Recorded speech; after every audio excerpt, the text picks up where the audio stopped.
कांद्याचे दर जे आहेत ते पडायला सुरुवात झालेली आहे. असं आहे की कांदा उत्पादक जो महाराष्ट्रातील आहे किंवा महाराष्ट्राच्या बाहेरील आहे, मोठ्या प्रमाणात कांद्याचे भाव कमी झाले. त्याच्यामुळे आत्ताच 3 दिवसापूर्वी केंद्र शासनाने जाहीर केलं की जी निर्यातीवर बंदी होती ती निर्यात बंदी आम्ही उठवणार. आणि अशा पद्धतीची केंद्र शासनाच्या एका वरिष्ठ मंत्र्यांनी घोषणा केल्यानंतर कांद्याचे भाव वाढायला लागले होते. पण एकाएक काल केंद्रातील एक त्या खात्याचे सचिव त्यांनी जाहीर केलं की आम्ही 31 मार्चपर्यंत कांद्यावरील निर्यात बंदी उठवणार नाही. अशा पद्धतीने त्यांनी केंद्र शासनाच्या माध्यमातून जाहीर केलं. त्याच्यामुळे परत कांद्याचे भाव कमी होणार आणि कांदा उत्पादक शेतकरी अडचणीत येणार. अशाच प्रकारची परिस्थिती महाराष्ट्रामध्ये कापसाच्या बाबतीत आहे. मोठ्या प्रमाणात मागच्या वेळेस परदेशातला कापूस भारतात आणण्यात आला, त्याच्यामुळे कापसाचे भाव पडले. आणि भारतातील कापूस मोठ्या प्रमाणात परदेशात जायला पाहिजे तो पाठवण्यात आला नाही आणि त्याच्यामुळे सुद्धा कापसाचे भाव पडले. अशामुळे महाराष्ट्रामध्ये ज्या ज्या भागामध्ये कापूस होतो त्या भागामध्ये कापूस उत्पादक शेतकरी अतिशय अडचणीत आलेला आहे. आमचं जेव्हा 2 वर्षापूर्वी सरकार होतं उद्धव ठाकरेंच्या नेतृत्वामध्ये, त्यावेळेस 12,500 13,500 रुपये 13,500 रुपयापर्यंत कापसाला आम्ही भाव दिला होता. पण आता कापसाचा भाव 6,000 6,500 अशा पद्धतीनं खालती आलेला आहे. त्याच्यामुळे लवकरात लवकर राज्य शासन आणि केंद्र शासनाने कापूस उत्पादक शेतकऱ्यांना त्यांना मदत होण्याच्या दृष्टीनं आयात निर्यात धोरण बदललं पाहिजे आणि कापसाचे भाव वाढेल या दृष्टीनं निर्णय घेतले पाहिजे. आज 6-6.5 म्हणजे 50% कापसाचे भाव कमी झाले. आज मोठ्या प्रमाणात शेतकरी आत्महत्या करतो आहे. या बाबतीत राज्य शासनाचं काही लक्ष नाही. त्याच्यामुळे महाराष्ट्रातील कापूस उत्पादक शेतकरी अतिशय नाराज आहे. त्याच्या लक्षात आलं आहे शेतकऱ्यांच्या की हे भारतीय जनता पार्टीचं सरकार आपल्या शेतकऱ्यांना मदत करण्यासाठी तयार नाही, अशा पद्धतीची धारणा झाली आहे. आणि म्हणून राज्य सरकारने केंद्र सरकारने लवकरात लवकर पावले उचलून कापसाचे भाव कशा पद्धतीने वाढतील. आमची तर मागणी आहे 14,000 रुपये भाव. आमच्या सरकारने ज्या पद्धतीने भाव दिले होते तसे कापसाला भाव मिळाले पाहिजे. त्याचबरोबर कांद्याच्या बाबतीतसुद्धा निर्बंधबंदी जो आली तीसुद्धा उठवली पाहिजे. तेव्हा कापूस उत्पादक शेतकरी आणि कांदा उत्पादक शेतकऱ्यांना काही दिलासा मिळेल या दृष्टीनं निर्णय सरकारने घेतला पाहिजे. ज्या पद्धतीनं आयात कर जो कमी केला त्याच्यामुळे कापूस जो परदेशातनं जो कमी येत होता तो आयात कर कमी केल्यामुळे मोठ्या प्रमाणात कापूस भारतात येतो आहे. त्याच्यामुळे कापसाचे भाव पडले. आणि निर्यात करण्याचा जो दर आहे तो निर्यात करायचा दर कमी केला पाहिजे, तेव्हा मोठ्या प्रमाणात निर्यात होईल. तशाच प्रकारची परिस्थिती संत्रा आणि मोसंबीच्या बाबतीतसुद्धा आहे. आपल्याला सांगतो की आमच्या या नागपूर जिल्हा आहे तुमचा, नरखेड, काटोल, वरुड, मोर्शी ह्या संपूर्ण भागामध्ये जी मोठ्या प्रमाणात संत्रा मोसंबी किंवा तिकडे जालन्याच्या भागामध्ये मोसंबी होते, मधल्या काळामध्ये बांगलादेशला मोठ्या प्रमाणात संत्र्याला मागणी आहे. आणि जेवढा जास्तीत जास्त संत्रा बांगलादेशला जाईल तेवढे संत्रा उत्पादक शेतकऱ्यांना त्याच्या संत्र्याचे चांगले भाव मिळतात. पण मधल्या काळामध्ये जो निर्यात दर होता, म्हणजे बांगलादेशमध्ये पाठवण्यासाठी जो निर्यात दर लागतो तो पहिले 18 रुपये किलो होता. आता तो 18 रुपये किलोवरनं आता 88 रुपये किलो झालेला आहे. म्हणजे 1 किलो संत्रा जर पाठवायचा असेल तर आता 88 रुपये लागतात. म्हणजे एक ट्रक जर पाठवायचा तर किती पैसे शेतकऱ्यांना लागतील. त्याच्यामुळे संत्रा मोसंबी बांगलादेशला जात नाही आहे आणि त्याच्यामुळे संत्र्याचे सुद्धा भाव त्या निमित्तानं पडलेले आहे. जो संत्रा 70,000 रुपये टनाच्या भावाने जात होता तो आता 14,000 15,000वर आलेला आहे. सरकार काय करते मला आश्चर्य वाटते की सरकार या संपूर्ण शेतकऱ्यांच्या प्रश्नाच्या बाबतीत काही सरकारचं लक्ष या शेतकऱ्यांच्या प्रश्नाच्या बाबतीत नाही आहे. ते कापूसच्या बाबतीत असो, ते कांद्याच्या बाबतीत असो, ते संत्र्याच्या बाबतीत असो की सोयाबीनच्या बाबतीत.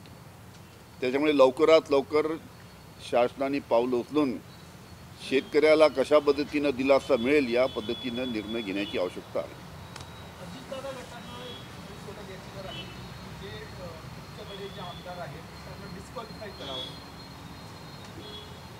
अरे बाबा, जो पक्ष शरद पवार साहेबांनी 25 वर्षापूर्वी काढला, स्वतःच्या मेहनतीने हा पक्ष महाराष्ट्रात वाढवला, महाराष्ट्राच्या बाहेर नेला, तो पक्ष आमच्याकडनं शरद पवार साहेबांकडनं काढून घेतला, आमच्या पक्षाचं चिन्ह काढून घेतलं, आमचा झेंडा काढून घेतला.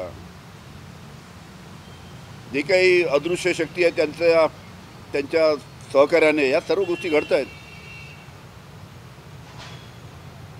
आणि आता जे आमच्या पक्षाचे जे आमदार आहेत त्याच्यावर सुद्धा डिस्क्वालिफाय झाले म्हणून या पद्धतीची केस टाकली आहे. सुप्रीम कोर्टामध्ये आम्ही गेलेलो आहे. सुप्रीम कोर्टामध्ये ज्या पद्धतीनं इलेक्शन कमिशननी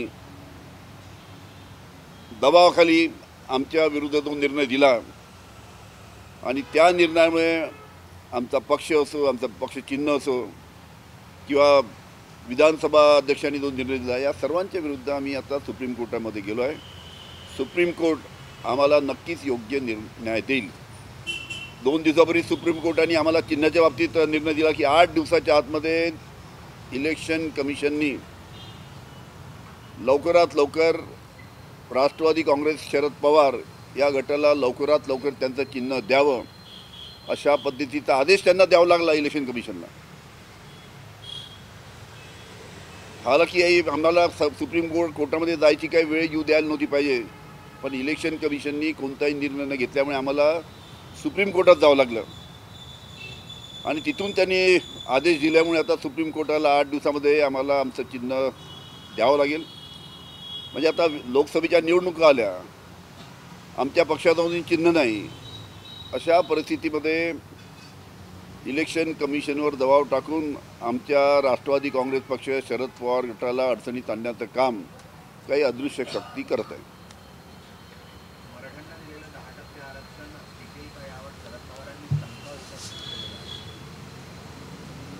कसं आहे की मराठा समाजाला आरक्षण दिलं पाहिजे याच्या बाबतीत कोणाचंही दुमत नव्हतं.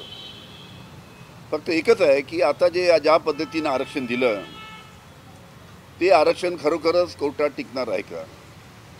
याच्या पहिलेसुद्धा राणे समिती बसली होती. राणे समितीने आरक्षण दिलं, तो निर्णय कोर्टात टिकला नाही. त्याच्यानंतर गायकवाड समिती आली, गायकवाड समितीने आरक्षण दिलं. त्यावेळेसुद्धा देवेंद्र फडणवीस सांगत होते की गायकवाड समितीचा जे आम्ही आरक्षण दिलं ते कोर्टात टिकणार. त्याचंसुद्धा काय झालं कोर्टामध्ये आपल्याला कल्पना आहे. आणि आतासुद्धा जो निर्णय काल झाला तो सुद्धा कोर्टात टिकेल की नाही. अनेक तज्ज्ञ आहेत या बाबतीतले, जे काही घटना तज्ज्ञ आहेत त्यांनीसुद्धा आपलं मत स्पष्टपणे व्यक्त केलं आहे. त्यांनीसुद्धा सांगितलं आहे की जो काल निर्णय झाला तो कोर्टामध्ये टिकणार नाही, अशा पद्धतीचं अनेक तज्ज्ञांनी आपलं मतसुद्धा व्यक्त केलं आहे.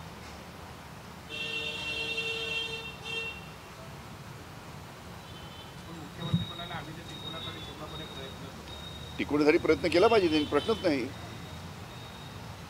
पण मागचा इतिहास पाहता सगळ्यांना कल्पना आहे की हे काय होणार आहे. म्हणजे असं व्हायला नको की फक्त आता लोकसभेची निवडणूक आली, लोकसभेच्या निवडणुका डोळ्यासमोर ठेवून हा घाई गर्दीने घेतलेला निर्णय आहे. मराठा समाजाला आरक्षण मिळालंच पाहिजे, त्याच्याबद्दल दुमत नाही. पण लोकसभेच्या निवडणुकीमध्ये कशा पद्धतीने फायदा होईल या दृष्टीनं घेतलेला निर्णय आहे. पण हे घेत असताना हे आरक्षण कोर्टामध्ये टिकलं पाहिजे, ही जबाबदारी आता राज्य शासनाची आहे. असं आहे की आम्ही सातत्यानं विधानसभेमध्ये मोठ्या प्रमाणात महाराष्ट्रामध्ये ड्रग्सचं जे रॅकेट आहे, अनेक शहरामध्ये मोठ्या प्रमाणात ड्रग्सचा जो व्यवहार आहे,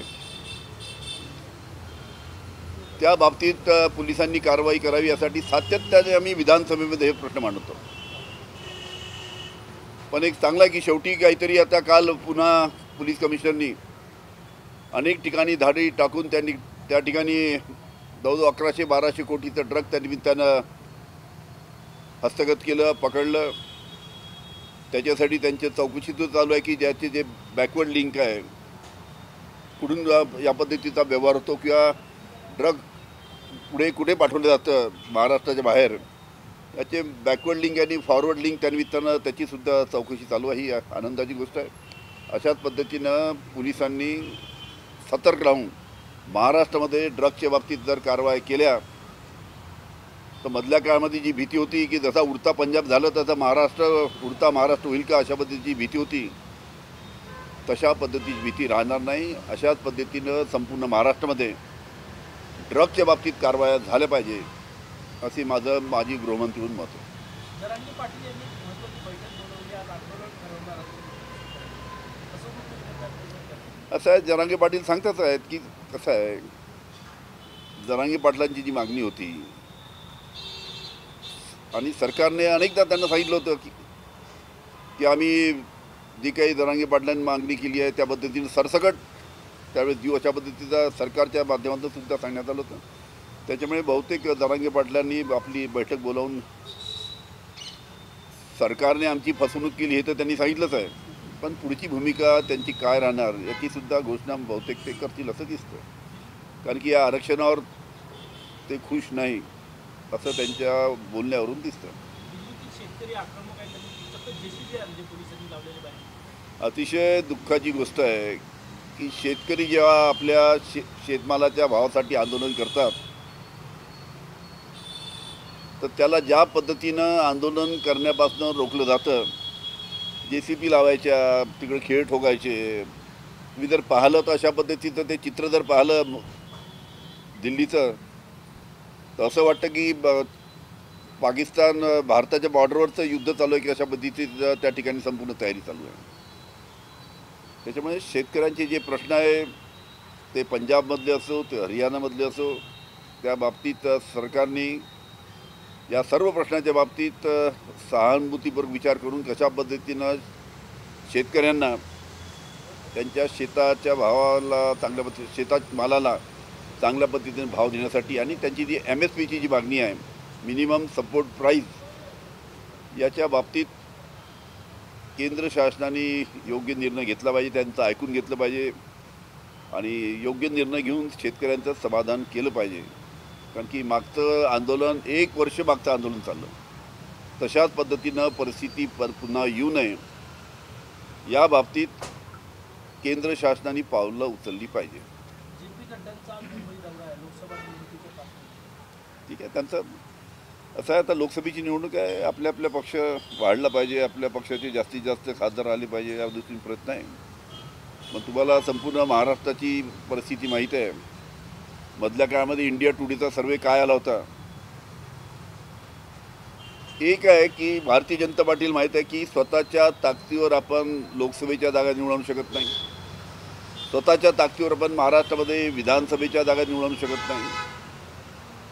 आणि म्हणून ही परिस्थिती माहीत असल्यामुळे बाहेरच्या पक्षाचे कसे नेते फोडायचे, त्यांना EDची भीती कशी दाखवायची, त्यांना CBIची भीती कशी दाखवायची, असं करून त्यांना आपल्याकडे कसं आणायचं, असा प्रयत्न भारतीय जनता पार्टीचा चालू आहे. त्यांची स्वतःचीच ताकद असती आणि स्वतःच्या ताकदीवर ते लोकसभा आणि विधानसभा निवडणूक जिंकू शकले असते तर त्यांनी असा प्रयत्न केला नसता. पण त्यांची ताकद कमी आहे, त्यांची ताकद कमी पडते, म्हणून अशा पद्धतीचे संपूर्ण प्रयत्न चालू आहे. महाराष्ट्रामध्ये अशा ED आणि CBIची भीती दाखवून राजकारण आतापर्यंत केव्हाही झालं नाही. विरोधकाचे तोंड बंद करण्याचं काम कधी या महाराष्ट्राच्या राजकारणात कधी घडलं नाही. ते आता सर्व महाराष्ट्रातील जनतेला उघड्या डोळ्याने आता पाहायला मिळतं.